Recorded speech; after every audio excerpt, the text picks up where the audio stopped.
Hey everyone, welcome back to the Full Time Warrior podcast. I'm your host, Will. For this episode, I have my lovely wife, Toni-Joy or TJ, with me here. Hi.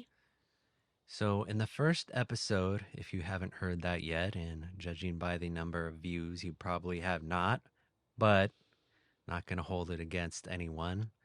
We're just getting started with this podcast, and I'm hoping to do a lot more with it, aside from putting you to sleep. So, in the first episode, I kind of talked about how Toni-Joy and I got started being full time warriors, and then our recommendations on how to get started yourself. This episode, we're going to be talking about our first trip out. It was a 3 month tour of the Southwest, California, Arizona, Nevada, and Utah.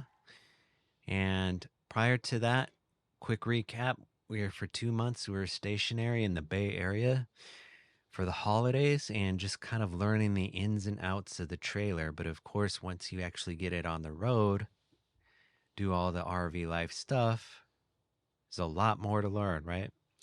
Yeah.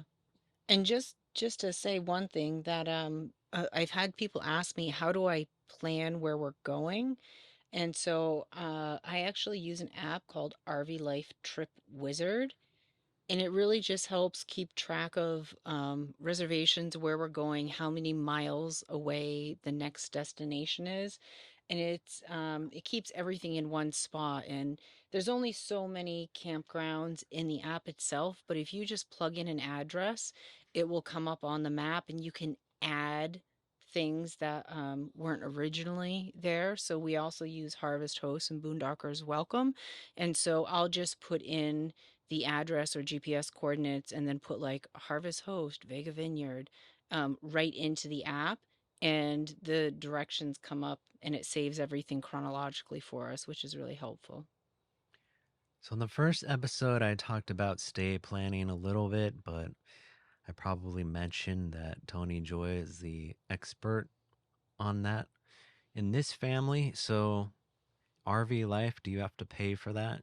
You do. It is a paid subscription. It's 1 year. I don't remember how much we paid. There are others like Campendium, which you also have to pay for. We don't use that one nearly as much, but we use that a lot to find BLM, Bureau of Land Management areas to camp, and that's for boondocking or dry camping. But we predominantly use this one. So our first day out was January 4th, and that's probably the last solid date we're going to be able to give you without having it written down. But January 4th, we packed everything up like we had practiced. We hit the road. We were driving down the freeway and we were thinking, we've got this covered. This is easy, right? Oh, we're good. Then this man in a pickup truck drives up alongside us. He's motioning to, giving me hand signals to look in the back, right? So I check out the side view mirror and I see smoke coming from the rear of the trailer. So we pulled over as quick as we could, got off the freeway when we looked, and on the Ember 201 FBQ, and I assume other Embers are this way, there are metal tire braces on each side of the trailer that you can basically lock into place when you're parked. Yeah, they act as a chalk. Very handy to have, right? To save you Yeah. that step of bringing along extra chocks. Yeah, handy to have, but not handy if you forget to retract it before taking off. Right, so we knew it was one of the steps we had to do. In fact, we actually came up with a checklist of breaking camp basically because we did move and we did for example go to Catskills and stuff for those 2 months we were still in the Bay Area, so we knew to do it, just it got lost in the shuffle. Fortunately, it was the only thing that we forgot to do, but still, it ruined. Luckily, it only ruined one of our tires, and I'll put a picture on the screen of what that looked like. It was rough. It When was it, rough. I don't know how the other tire got spared because both braces were locked in place, but thankfully, it was only one. And to make matters worse, on this particular day, January 4th, the Bay Area was about to get slammed by a winter storm. And, one of those winter weather advisories where, on the news, they're saying lockdown, get ready, power outages and flooding, etc. We knew it was coming that afternoon and we had set out in the morning. So we were racing against the clock to get to our first destination, which is in Santa Cruz. So we're like, okay, we got to get this tire fixed, obviously. So we drove to the nearest Les Schwab, and there was a wait. The lobby was full of people, but to their credit, I think they got us out as quick as they could. This was Les Schwab in Martinez, California.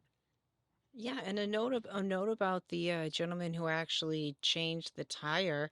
He commented on the suspension of our rig and said that he's never seen anything quite like that. And the dual suspension, the Kurt system that we have, he was very, very impressed with the Ember. So basically, we put the existing spare tire on the trailer, so all four tires matched again. And then the new tire, which wasn't exactly the same model that Ember gave us, got put on the rear. We hit the road again, heading towards Santa Cruz, and the high winds. The rain hadn't hit yet, but the high winds were there. Yeah. And driving across the Bay Bridge, I remember we were both on edge, especially me, I think, because I was driving.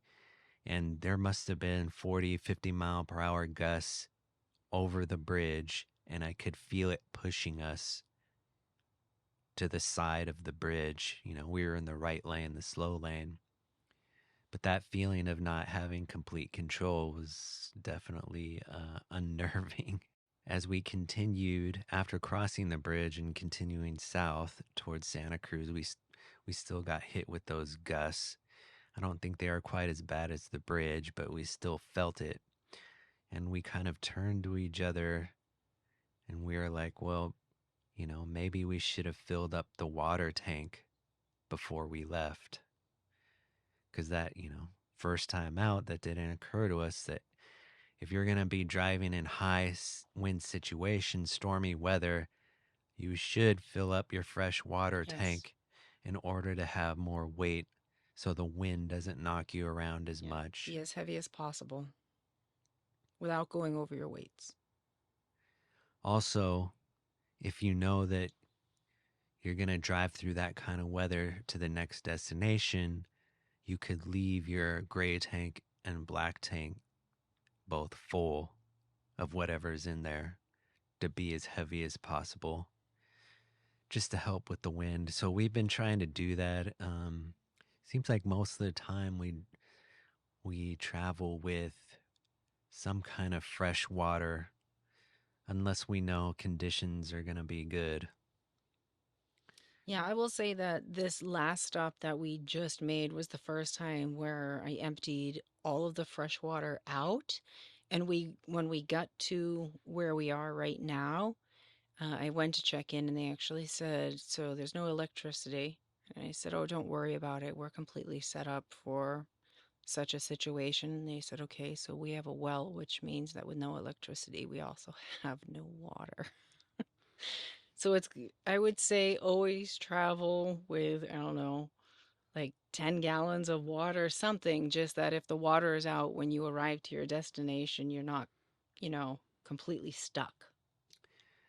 Right. And those are the things obviously you can't always prepare for, but hey, that's the part of the fun of RV life. So when we got to Santa Cruz, and it's the Santa Cruz North slash Costa Noa KOA campground, which is actually quite pretty.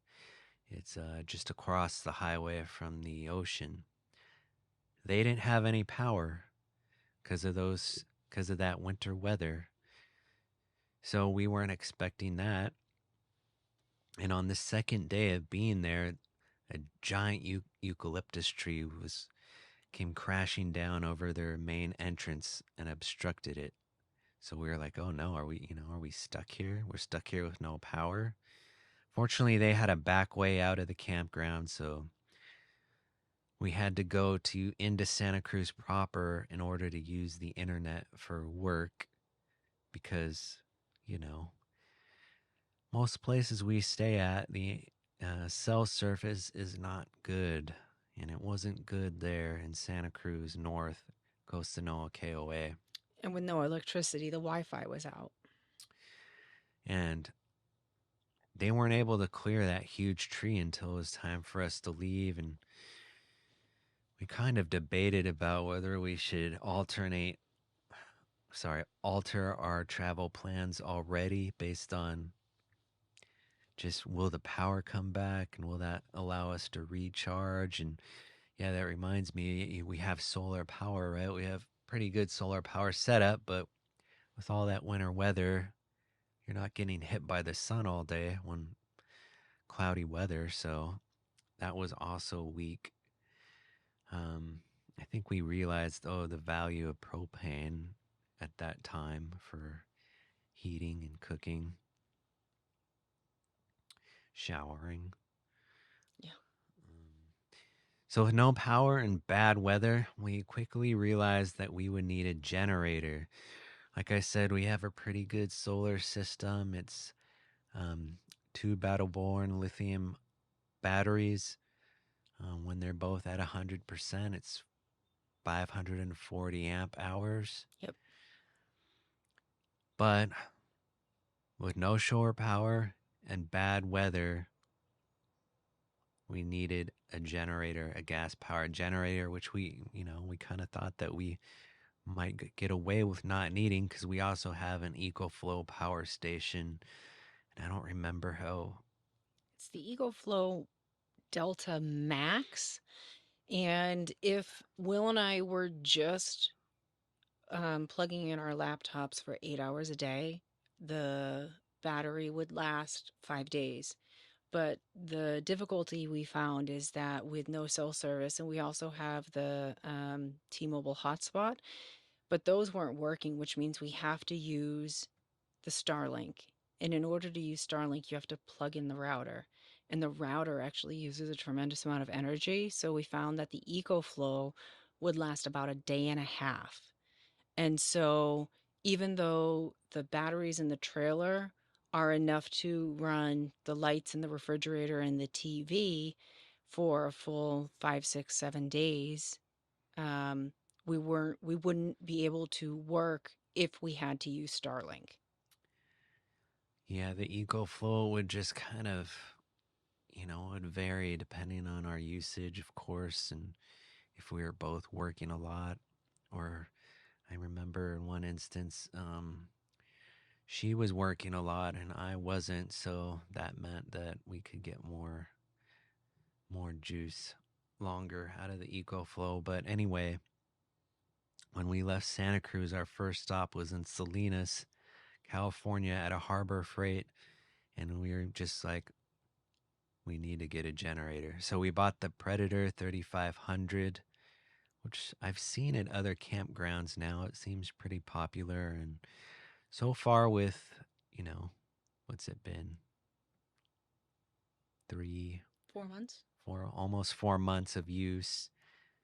It served us well. Um, the hotspot that she just mentioned, that T-Mobile hotspot, to this day, it's well, okay, no, once, right? It Once. worked It was once. about 1 week. It worked for us, but everywhere else, it's been basically useless, and that's T-Mobile.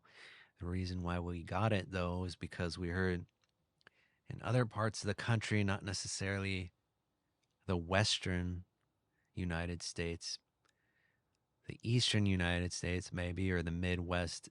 T-Mobile seems to be better. I don't know. Of course, we haven't been there yet, so we don't know. But so far, it's been a few months of waste, in my opinion. I agree. Um,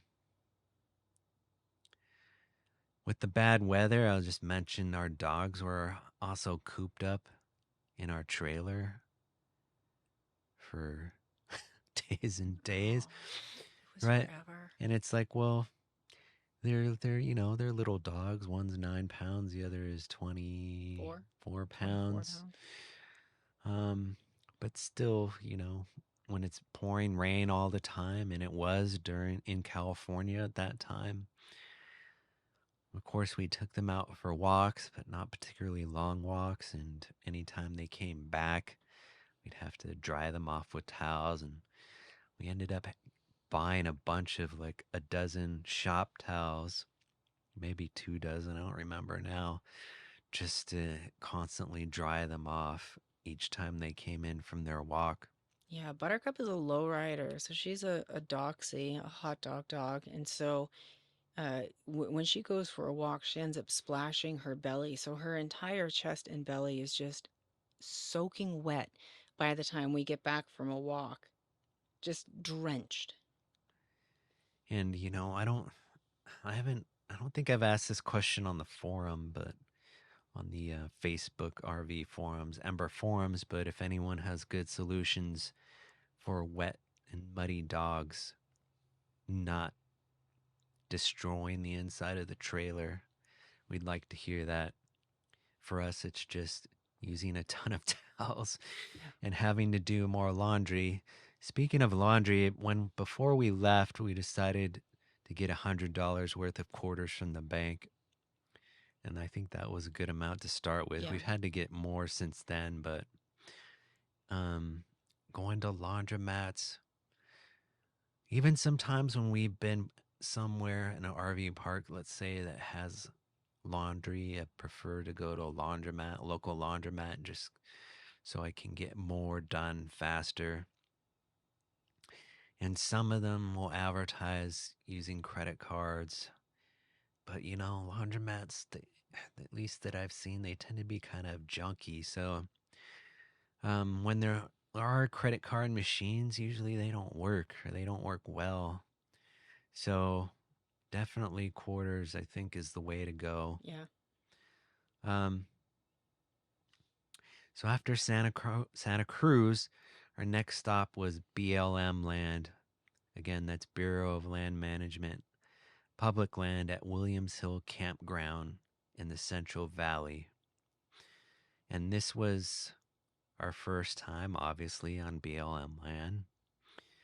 And what we've come to recognize now is if you're going to stay on public land, most often it's only accessible via some kind of dirt road Yeah. or washboard road. Williams Hill is It's on a is pretty bad. And once you get off the freeway, you you drive on country roads, paved hill. Yeah. roads, and then you get to a dirt road, washboard road. And there's a sign like every mile that says road narrows. And then another mile, road narrows. And then you're like, how much more can the road narrow? And with some pretty steep inclines. So at 24 feet overall, our trailer made it, but Williams Hill Campground is not going to accommodate a fifth wheel or a huge No. RV. We've also found public land, I'd say it's usually about 30 minutes, give or take. Well, 30 minutes at least from anything you might want to visit, like a gas station or a supermarket or the laundromat. Right. So they tend to be out of the way.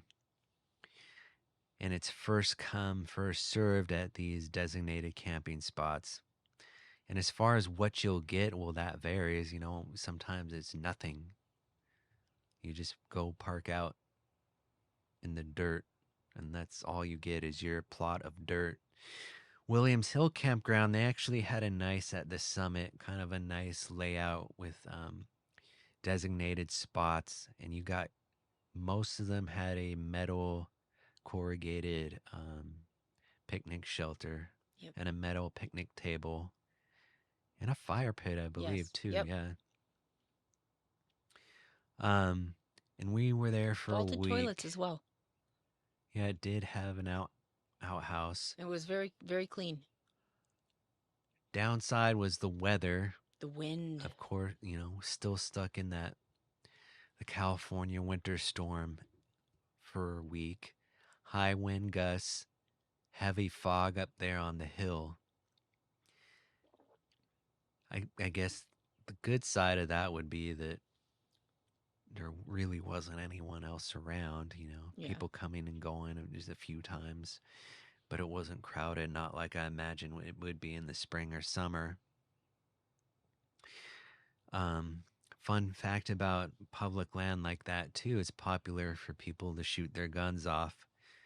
So sometimes in the background, we'd hear people shooting their guns, um, or we'd see ATVs and dirt bikes ride by. And I don't think we felt threatened or anything by the gunshots at any time. But it was curious that in the campground, they have signs that say, like, don't shoot within, I don't remember, 100 feet. No, it must be further than that, right? 300 feet Something like that.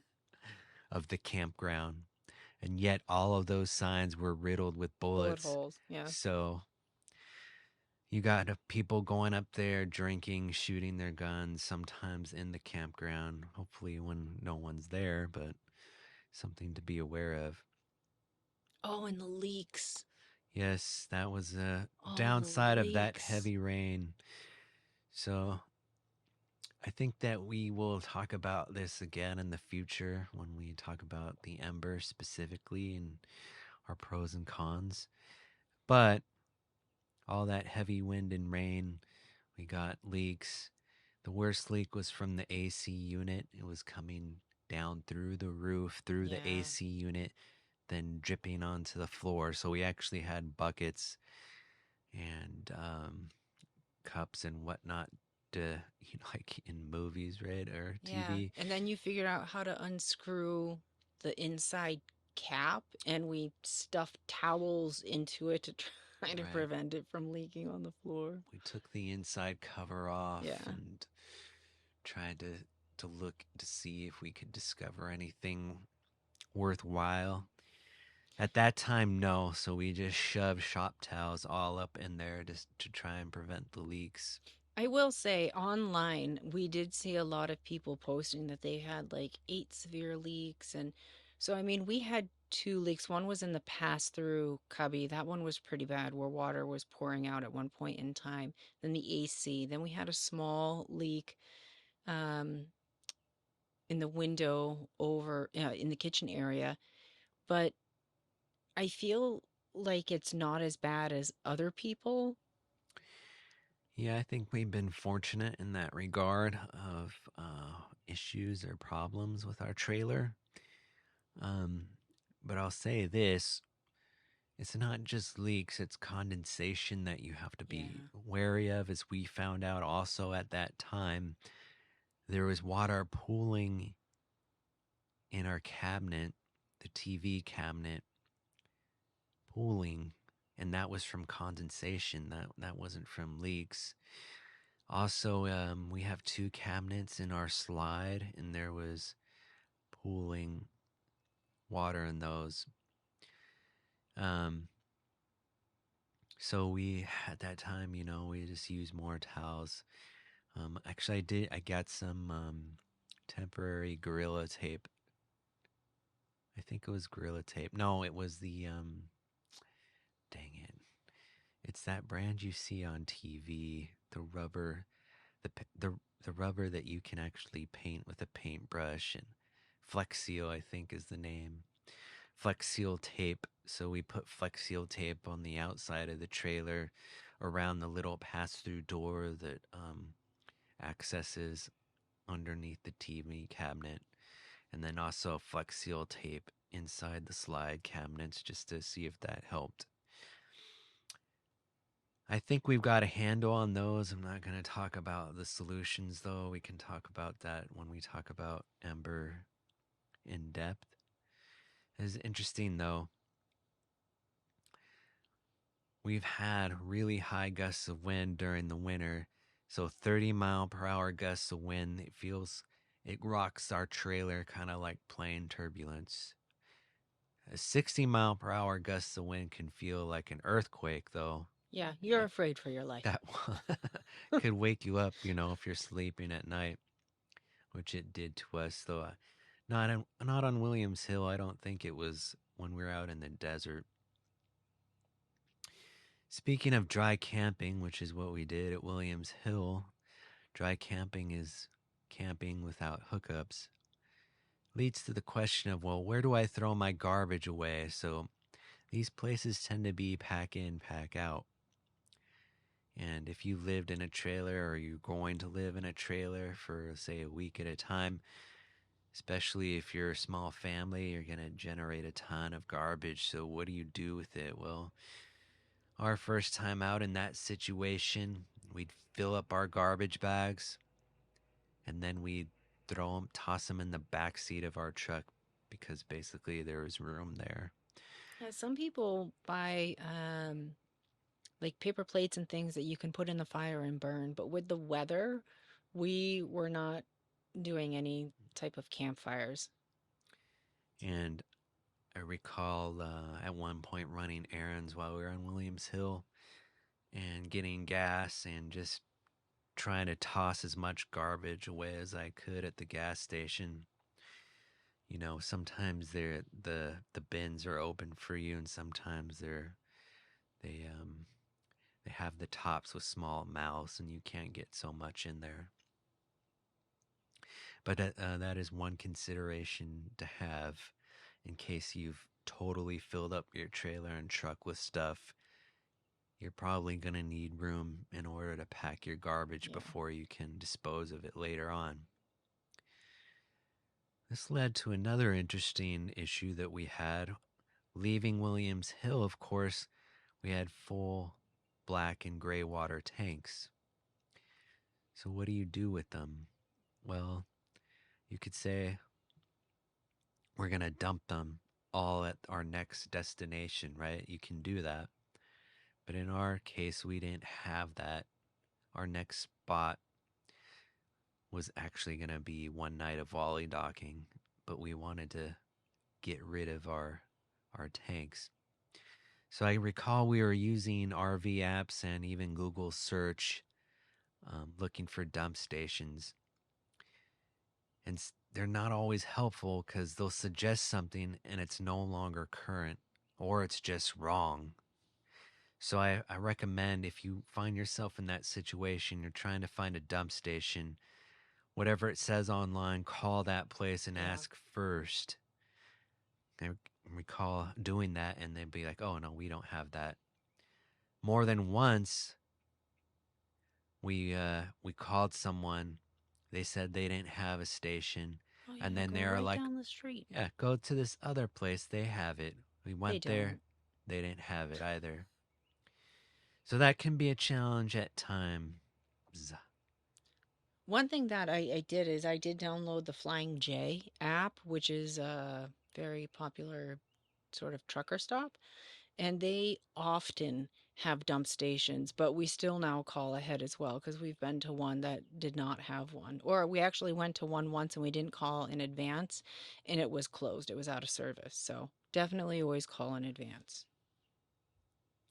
After leaving Williams Hill, like I just mentioned, we were going to have our first Wally docking experience. And I mentioned this in the first episode. Wally docking almost seems like a misnomer at this point because a lot of Walmarts don't actually allow you to park overnight at their stores. Not in So California anyway. always call ahead, whatever Walmart you're eyeing, because you don't want to go there and find out you can't stay. So we ended up staying at a Cracker Barrel, which uh, at that Luxurious. at that particular place in Santa Maria I'd say is on the nicer side. Hmm. It shared a huge parking lot with Lowe's. the hardware store, and also there's the Habit hamburger place. So we stayed there in their lot, and the only downside I would say of that, oh, we did call Cracker Barrel too, just to make sure. So far, every Cracker Barrel that we've asked, they said yes, and they've been welcoming. The downside, though, of staying at that Cracker Barrel was that shopping center is right next to a busy intersection, so there is traffic all night long breezing by. So it was loud. Um, but we were undisturbed. We didn't have any security concerns, no drunken people or vagrants or anything like that bothering us. I think there's also a van park, Behind us. yeah, Yeah. spending the night. So that's always nice. I'd say when you spend a night like that in a place where other people are there too. Um, our next stay was another one nighter as we were traveling south along the coast, and it was our first Harvest Host experience. It was at a winery. It was called Vega Vineyard and Farm in Buellton, California. Um, this particular place, they had a muddy road, again, because of the weather, leading to the back of the property where they actually had an animal farm. It was so cute. Yeah, and I'll put pictures or video of the animal farm on screen right now. But that was cool. And, there at that time, there wasn't wind blowing stinky, stinky smells our way. So when we walked the dogs, we'd actually walk them over to the animal farm, and they had this huge yak. Was it a yak or an ox? I don't know. Something like that. There, that our little 9-pound Chihuahua liked to bark at. Um, so if you don't know, but I think I mentioned this in the first episode, if you stay at Harvest Host, well, Harvest Host first of all requires an annual subscription, but you usually will buy something from the merchant, kind of like a tip. At that time, when we first got there, they were closing up their wine tasting Due to shop. weather. So we ended up ordering a bottle of wine or two, I don't remember, online from them, and messaging the host, hey, we bought online. So they were thankful for that. Yeah, Harvard Host is, I believe it's run by the same company that runs Boondockers Welcome. And so we actually were able to get the combo. So we have both subscriptions, and I don't know. I remember I got a discount code, and I'm pretty sure it was $129 for the year. And so, like Will said, if you stay at a Harvard Host, you're highly encouraged to spend around $20. And it's a one night stay. But if you go to Boondockers Welcome, it's just people like you and me who have land that say, yeah, you can park on my land. And for Boondockers Welcome, they can dictate whether you stay one, two, or up to 4 or 5 nights. And you don't have to spend any money there or tip them at all. But we've definitely used it several times. So I think for us, it was a good investment. And I'll just note that my wife likes to say Harvard host, like the Harvard university, harvest, but it's okay. She's cute. We'll excuse her. harvest, It's Harvest Host. harvest. It was, the benefit of staying on a vineyard in the countryside.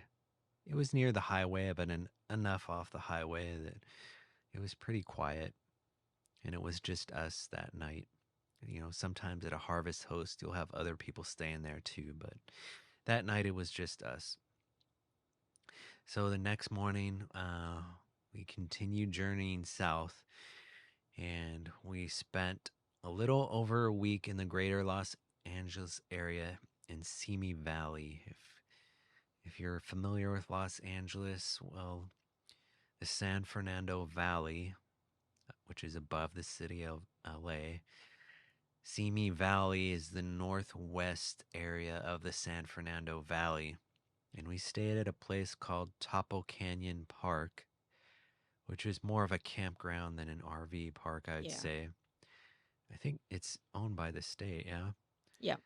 And actually, it was pretty nice, I thought, because once you get to Simi Valley, which is a pretty big suburb, you drive about 10 minutes, give or take, up into the hills, and suddenly it feels like you're in the countryside, and that's where the campground is. So it was nice that it felt like we were out in the country, but it was only 10 minutes to get to whatever we needed in the city.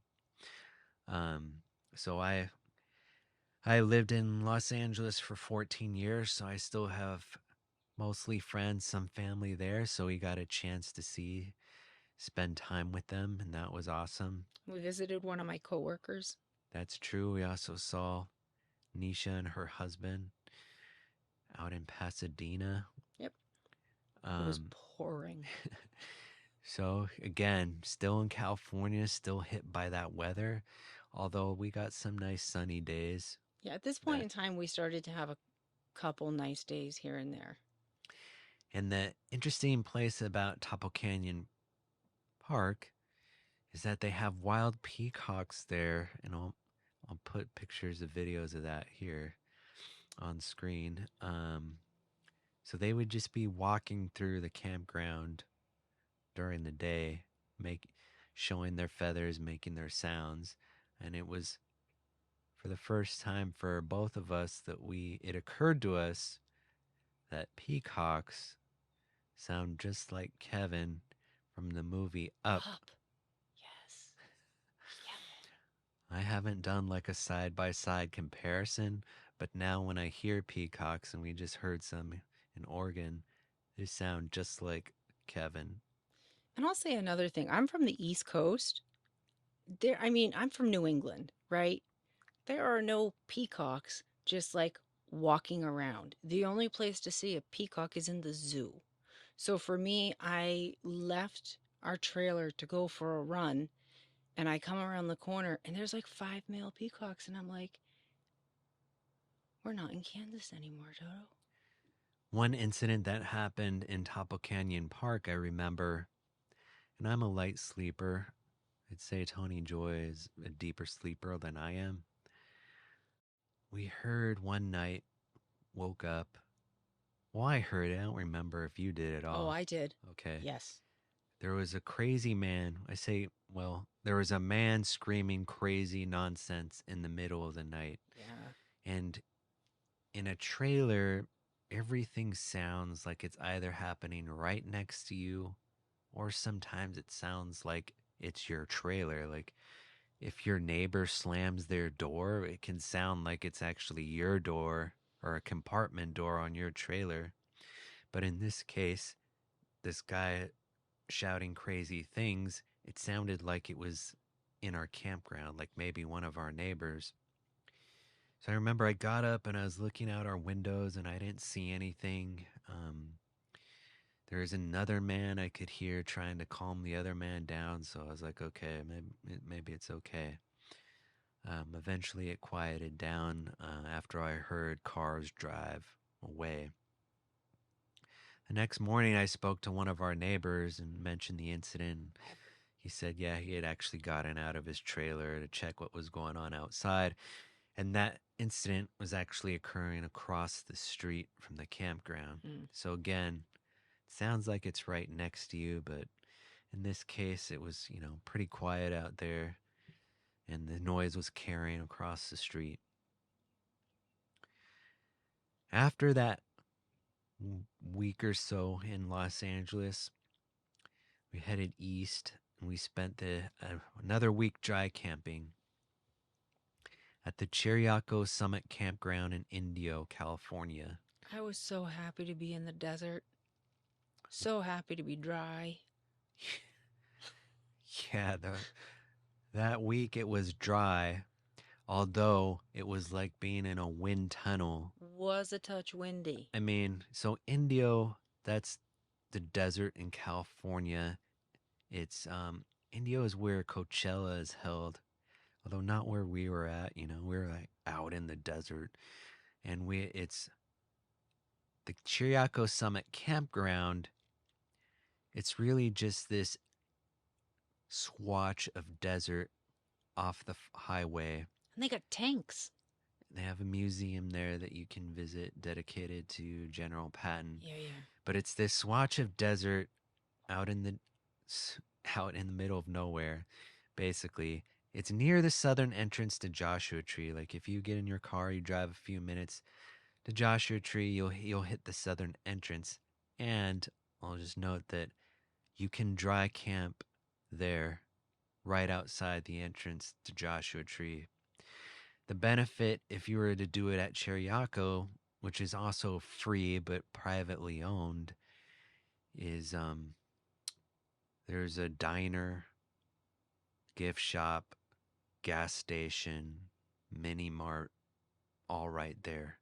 So in case you need anything from there, we had dinner at the diner. I don't remember what we ate, but it was fine. A Yeah, burger or something. yeah. Um, the cafe there, well, they just have diner coffee. They don't have anything fancy. There's no Starbucks or anything there, unfortunately. Um, and this was the spot, the only spot on our 3 month tour where the T-Mobile hotspot actually worked. And that was really nice when it worked because it saved a huge amount of energy. Dry camping, we're reliant on solar and our EcoFlow. I don't think that we had to run the I don't generator think at so all either. Yeah. because in the desert we had the sun, Yep. which would blast the solar panels, recharge us during the day. And the little T Mobile hotspot device doesn't really require much energy at all. So that was nice. And I mentioned this in the first episode. I think that's the ideal internet solution is you can use hotspots Yeah, for sure. because of the energy consumption, the low energy consumption involved. But that's usually not the case. This is a good time to mention while we were at Chiriaco, I hopped in the truck and I drove over to Joshua Tree and I bought the National Parks Pass, America the Beautiful. the America's the Beautiful Pass, which I think is $80. $80 for 1 year. For 1 year. Yep. And I mean, it's already paid for itself, I believe. Yeah, you get into national forest and national parks, and so we've used it several times. So, highly, highly recommend you get that. And I mean, we're going to be seeing a lot this year, so it's going to pay for itself. Yeah, to get into a national forest is $30. And so, I mean, even when we went to Mead Lake, um, in order to get to our dry camping spot, you have to pass through a section where you would normally have to pay. But we used our pass. Yay. So, we actually left Chiriaco one night Early. early, I believe, because we were like, we're sick of the desert, or we're just kind of sick of this desert wasteland. The next leg of the trip was going to be really long, so we were able to pack up and go halfway to the next spot to make it a bit shorter. So we hit the highway, we headed east towards Arizona. We entered Arizona and we ended up in Quartzsite, Arizona.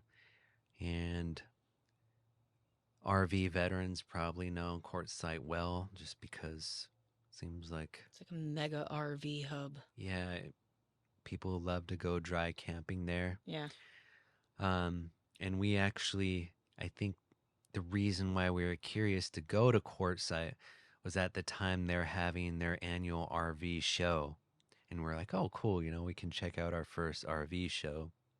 So I remember driving in to Quartzsite, and if you look off to the side of the highway, it was just this sea of RVs Yeah. everywhere, parked in the desert any which way they could.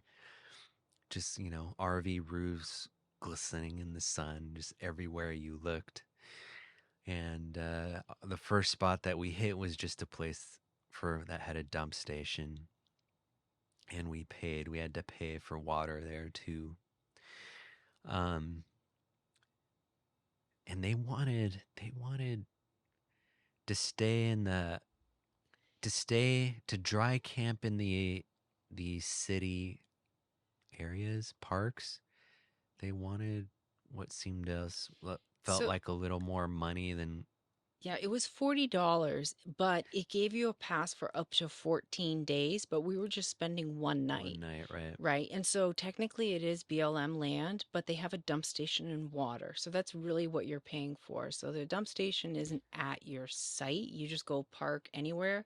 But if you need water or need to dump your tanks, you can hook up and then go do that and then go back to your site.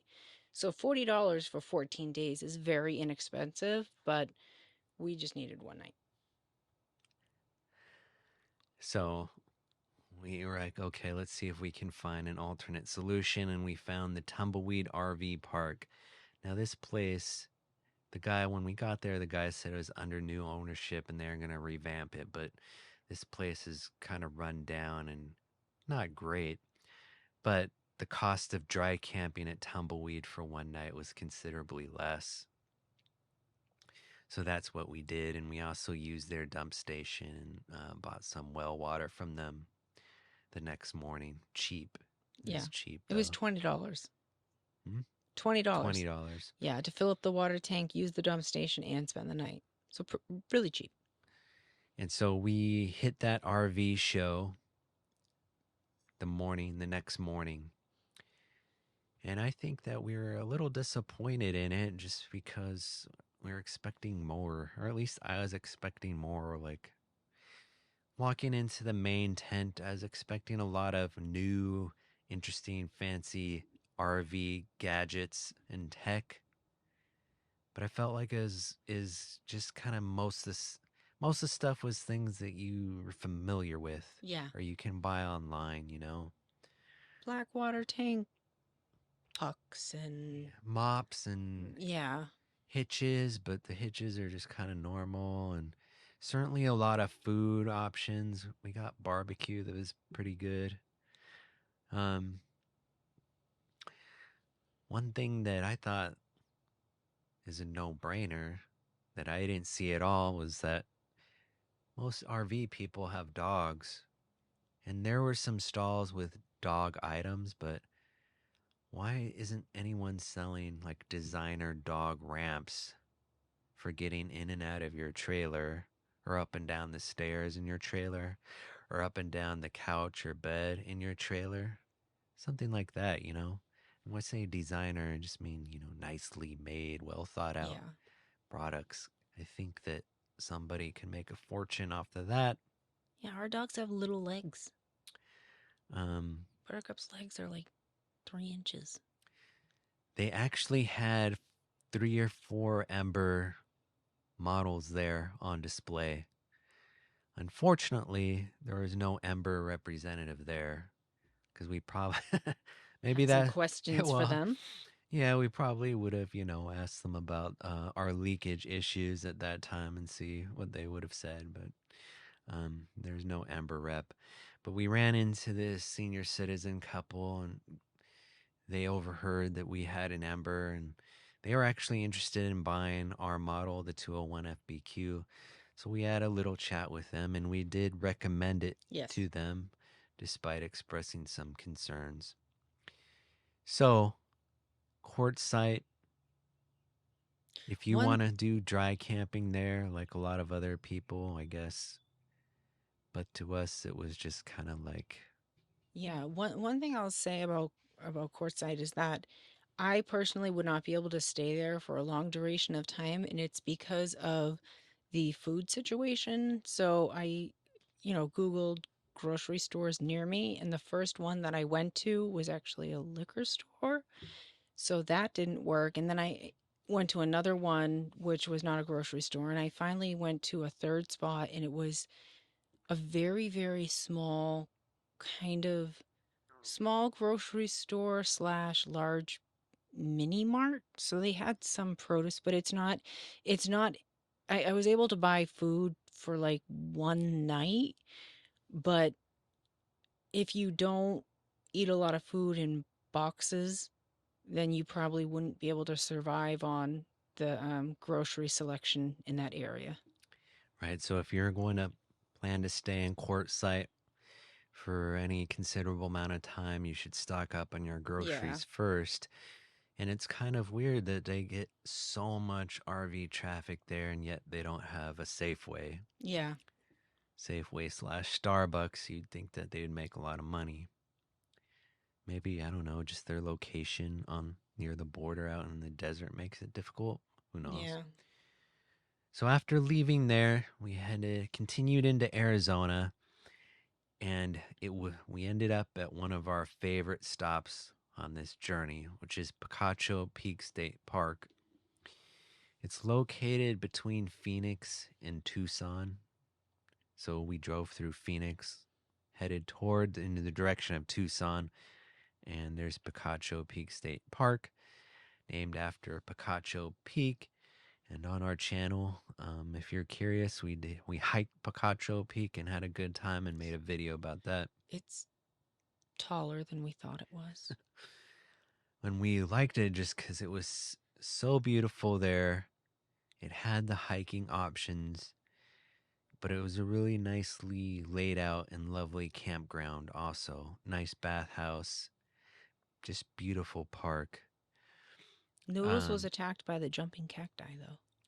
yeah, he got stuck with a little jumping cactus, as they call it, Two of them. according to my niece, unless she Yes. lied to us. Jumping cacti. Um, we had no water though. We had electricity, but no water. We knew ahead of time that we weren't going to have water, so we filled up before we left Quartzsite. They did have a dump station as well, but not a sewer hose connection at your site. And despite that, like I said, just beautiful. We really loved it Yeah. there. We got a chance to see my nephew and his girlfriend who live in Tucson. They drove up and met us.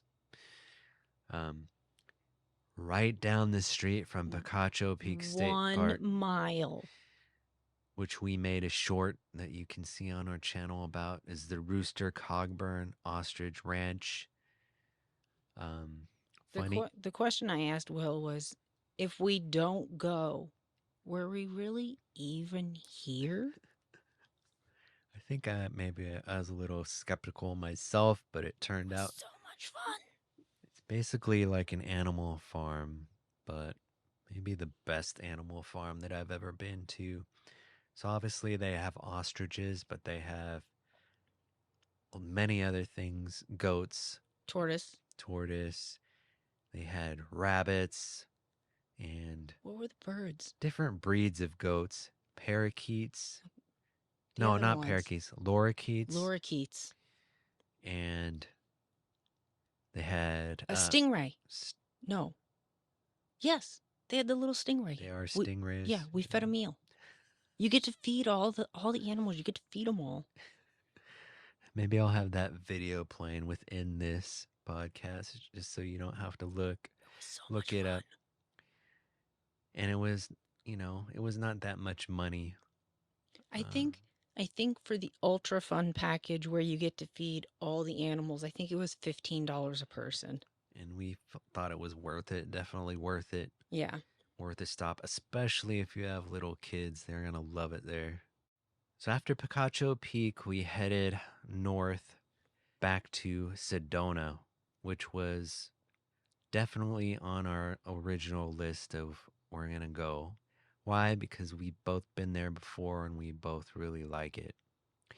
So we did a total of 2 weeks dry camping outside of Sedona in the Coconino National Forest.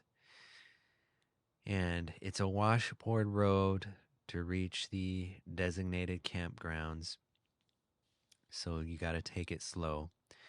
We opted for the Nolan designated campground.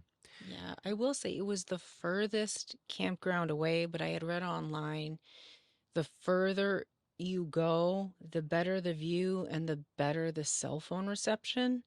And I can confirm that if you stop at the first dry camping spot, there's pretty much no views. If you go all the way to the Nolan campground, you will have Red Rock views and it's absolutely stunning. So I've seen reviews of people complaining about these designated campgrounds because they claim over the years they've closed up a lot of the areas. So now it's a lot more restrictive. There's a lot less spaces for you to camp at. And walking around that area, you can see that yeah, they bouldered off a lot of areas or put up signs saying this part is closed. So that's probably true, but since we were there in the winter, there were not a lot of people. Yeah. So we were still able to get two different spots, Yeah. three different spots. I don't remember now. Two or three different spots we stayed at. You know, you just basically find your area with some wiggle room or elbow room from your next neighbor and just camp. And it was close enough to Sedona, maybe a 20-minute Yeah. drive, Yep. that we were able to go into town a few times as well. And we enjoy going to Sedona and hanging out in the city. Yeah, we did. Just because there's two of us and we have a 55-gallon black tank, we really can only go 7 days dry camping with the two of us, but before our black tank, and our gray tank for that matter, is full. So I did plan a 2-night stay at the, I'm going to say it wrong. My husband's going to laugh at me. The Rancho Sedona RV Park. Um, the one thing with the RV parks in Sedona, it's very, very expensive. And so I did plan for 2 nights because I knew at that point in time we were going to need to dump our tanks and we were going to need to fill our freshwater tank. But I also know that we needed to do laundry and there was laundry available there. So we went there and we were able to get all of those things done. And then we went back to the Nolan dispersed camping site. And my memory of that Rancho Sedona RV park was it just seemed average, in my Yeah. opinion. Centrally located in Sedona, though, so if you want to see downtown, it's very, very close. You could even perhaps walk to some of the gallery and eating areas. Yeah. Yep. They had a very small dog park, which I guess is better than no dog park because a lot of RV parks, it seems like they don't. I don't know why. Um, but like Toni-Joy said, you know, we just kind of recharged, refilled, emptied, and then we went back out to the forest, Coconino. Yep. One thing I want to mention before we move on, in Sedona, we went on a date one night to the Elote Cafe. Oh, it was so good. Elote, like the corn, elote corn that you can buy and enjoy. And it is really good. It's kind of higher end Mexican food, I'd say, and very popular. So I tried to make a reservation online and they didn't have anything. So we were just like, okay, we'll go there right when they open for dinner and see if we can get in. So that's what we did. And we were one of the first group of people there. And We they get took, seated at the bar. right, they Yep. took us. We had to sit at the bar. We didn't actually get a table, but it was fine, you know. We were happy just to get in, and the food was really good. So we would recommend that place, the Elote Cafe, which is downtown Sedona. So after leaving Sedona, we made our way to Lake Mead, and on the way we stayed at another Harvest Host, the Desert Diamond Distillery in Kingman, Arizona. Kingman just seems like it's popular for being on Route 66, and they Yeah. actually have a Route 66 museum there, but we didn't stop in. This Harvest Host, the distillery, it's located out in like the industrial area of the city near the airport. But at night it was pretty quiet, I'd Yeah. say. Yeah. And we parked in the rear of their lot. They had a big parking lot.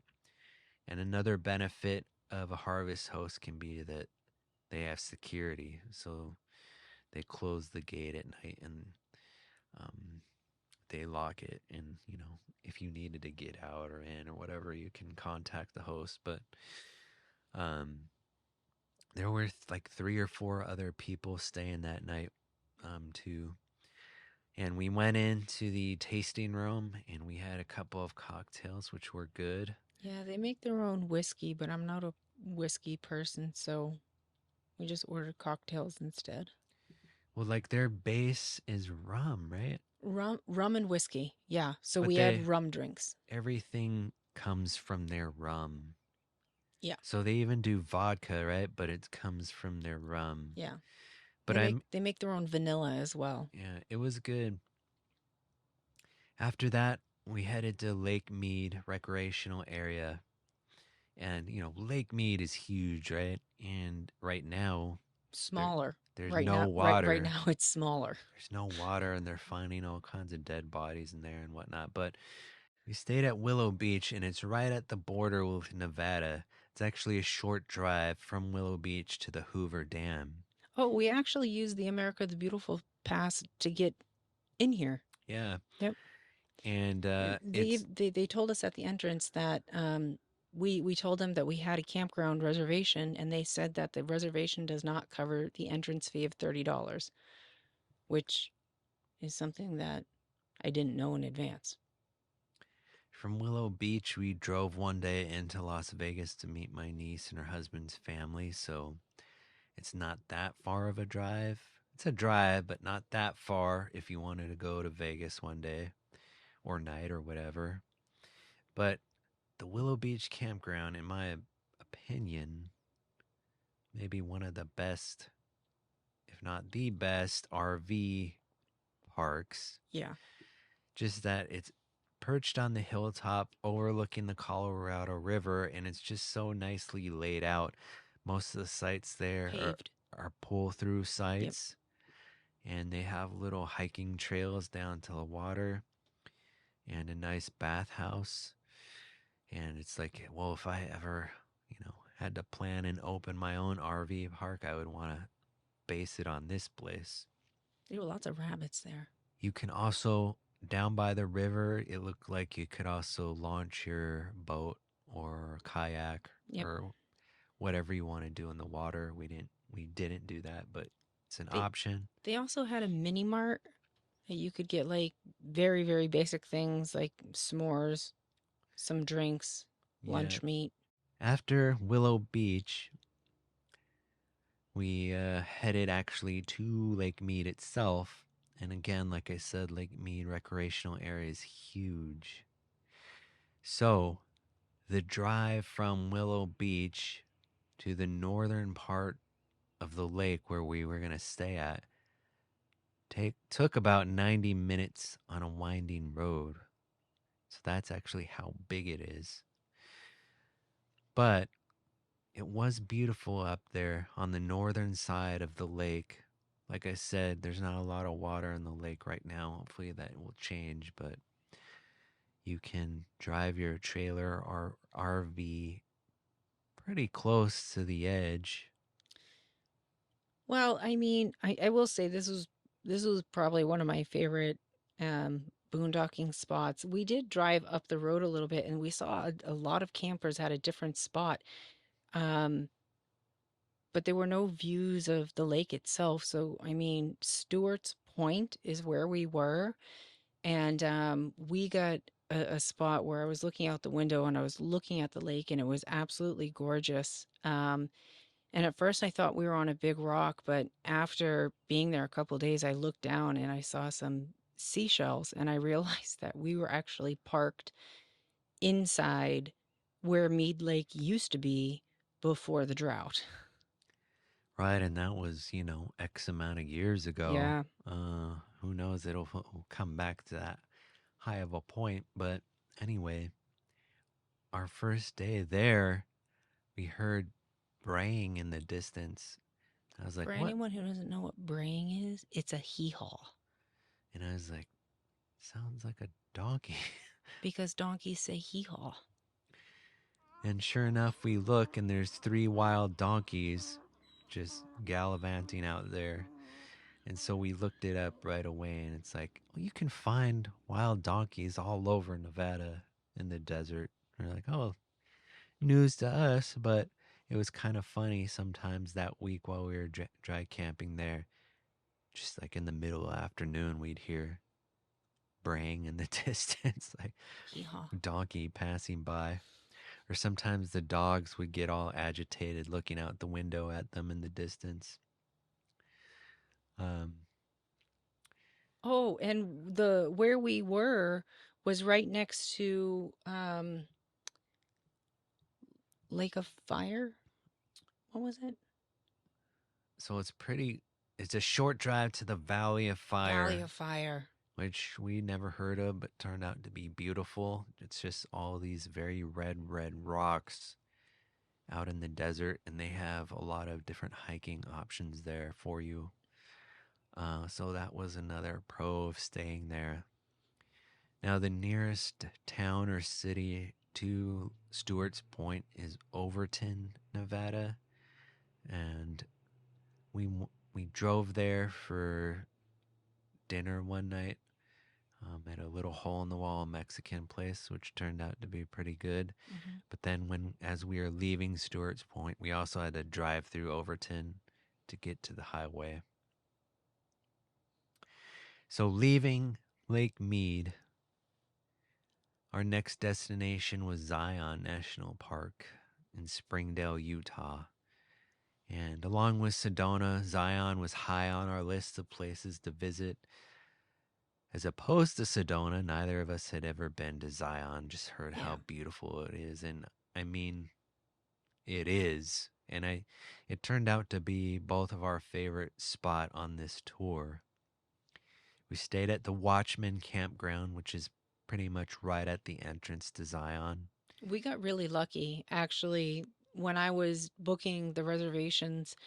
This the spot that we got was the only spot left that had a full week. Otherwise, we did when we were there, we did see some campers that spent 2 nights here and then they moved to a different spot and then moved to a different spot. So we were very, very blessed to get a spot for a full week. One thing I'll mention quickly about our camping spot was that it was on a decline. Yeah. So, and we could only reverse the trailer into the spot, right? So, what happened is we backed in, and the tongue box was so close to the ground, right? We couldn't fit the yellow plastic jack hub underneath the hitch to get it high off the ground. So, because of that decline, so actually during our time there, our nose was kind of, we weren't exactly level, it was pointed toward the ground a bit. But I mean, we couldn't think of really a solution, and we didn't ask anyone on the Yeah. forums. Maybe we should, just for reference now. But what do you do if your camping spot is not level, but it's actually a decline? But we love Zion. We made videos that you can see about it on our channel. Yeah, the first morning we woke up and Noodles went absolutely bananas, and we looked out the window and there were deer right outside. So there were a lot of deer in the area.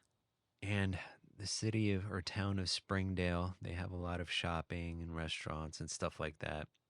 And we made shorts about that you can see on our channel too. Zion was and it was originally planned to be the furthest destination on this trip. So from Zion, we basically turned around and headed back to the Bay Area. And after leaving Zion, we spent one night at a Harvest Host in Moapa. I don't know if you pronounce it like that, but Moapa, Nevada. Where is Moapa? Well, it's really in the middle of nowhere, just kind of off the highway in the desert. And this particular Harvest Host, This was actually a Boondocker's welcome. okay, Yep. is Boondocker's Welcome. It was basically a family. Yeah. Their house in the back, they had a workshop, and they had enough room for, I don't know, maybe two trailers.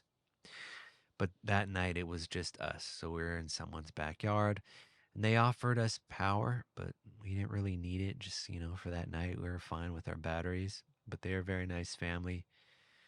So after that night, we got back on the road, and we went to Furnace Creek Campground in Death Valley National Park. And it was odd because in Zion we had like 40s, 50 degrees in temperatures, so it's pretty cool. We're cold in the morning at night. Suddenly now we're in Death Valley and it's in the 70s, and so it felt like it was 100 degrees. It was rough.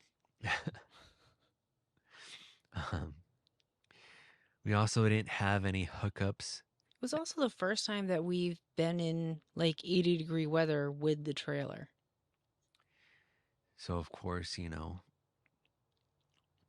matter how hot it is outside during the day, it's going to warm up even more in the trailer.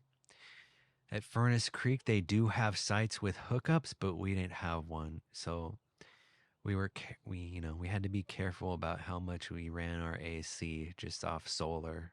But I will say that a lot of travel trailers are not able to turn their AC on if they do not have shore power. So the batteries that they have is not enough to start the AC unit, but our AC, we can run it off of just our batteries. And so we did run it for about 2 hours and it drained probably about 40% of our battery, 40 to 50% of our battery to run the AC for 2 hours.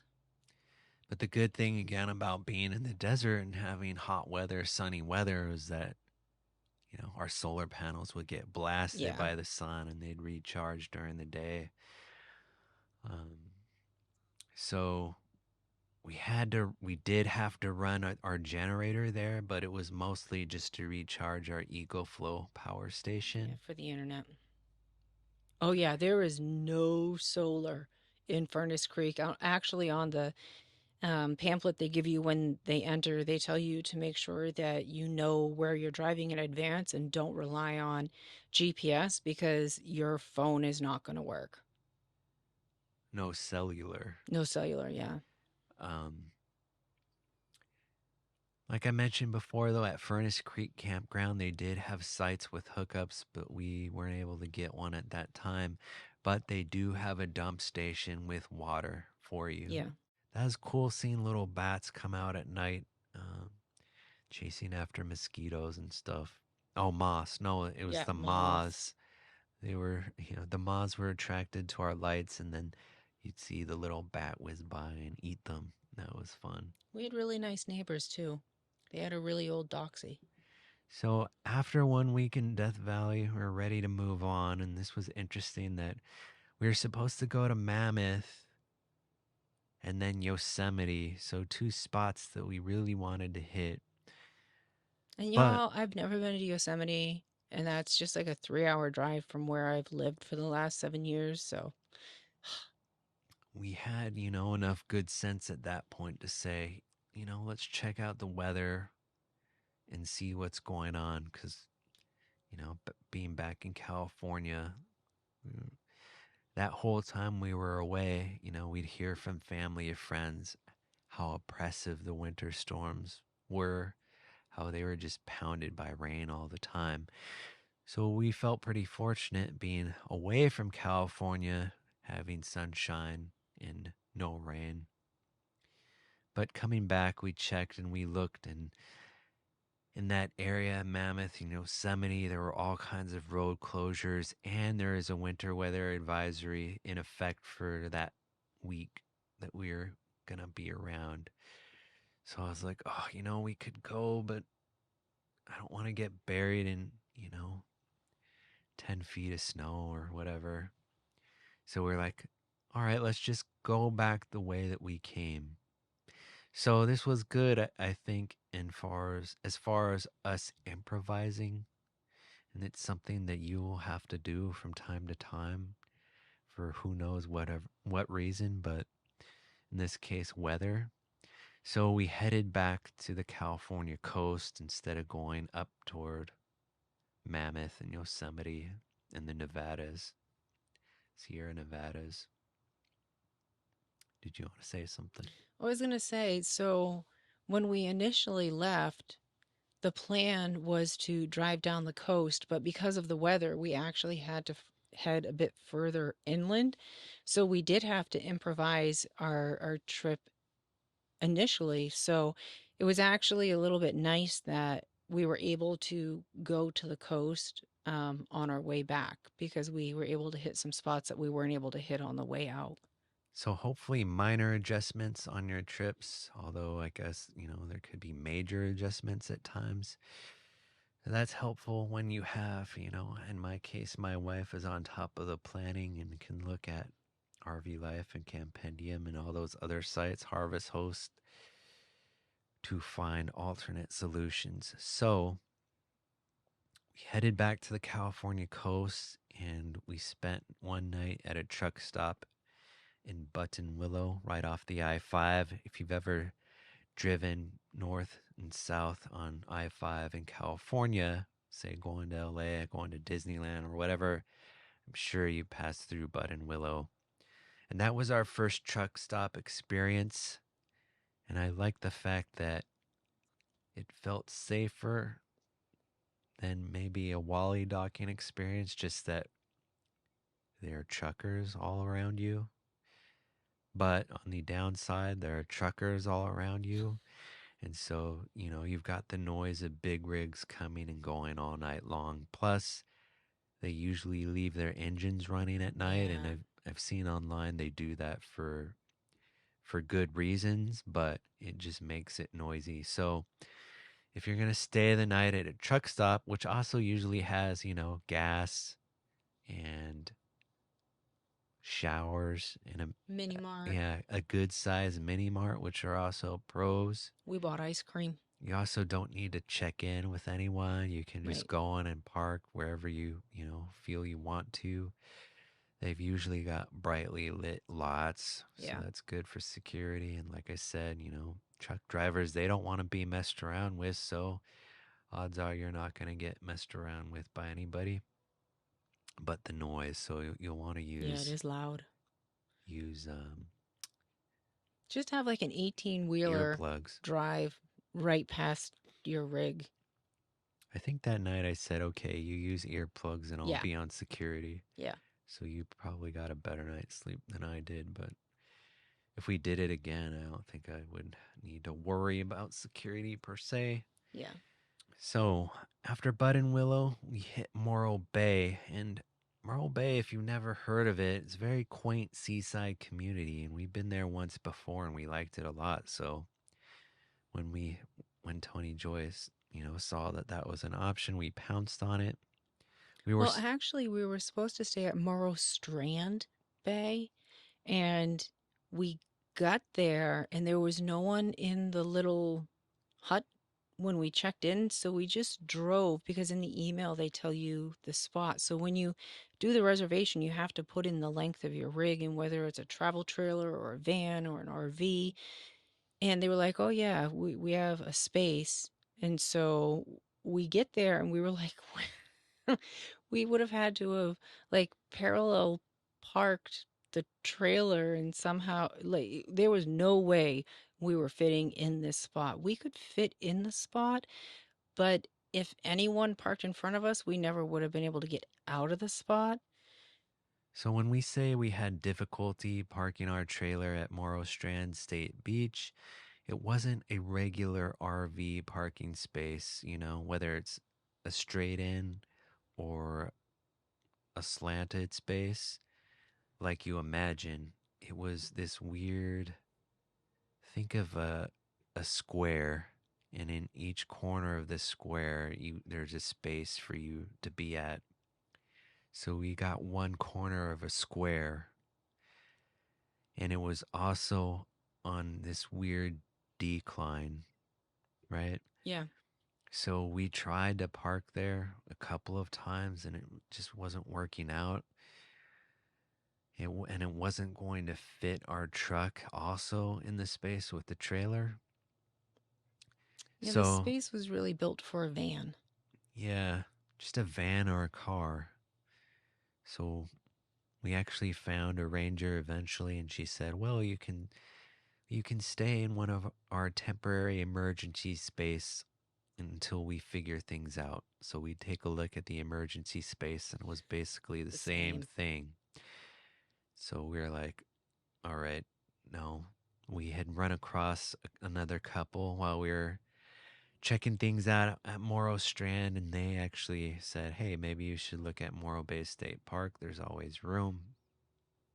Yeah, so I actually went online and I looked at Morro Bay State Park, and they did have one spot available for the entire week. So we boogied down there, and there was someone at the hut to check in, and I explained the situation, and she said, "Oh, no problem. Yeah, we have that spot available, so I'll just grab your reservation from Morro Strand and I'll put you here." So there was no, I didn't have to cancel, pay any cancellation fees, upgrade or anything. It was really a very simple switch. And then we parked in the wrong spot.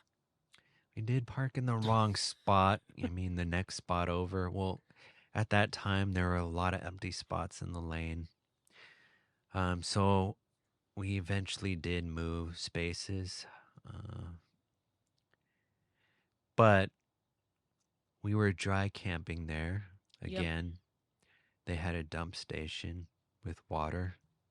But I would recommend Morro Bay State Park. They do have sites with Yep. hookups, right?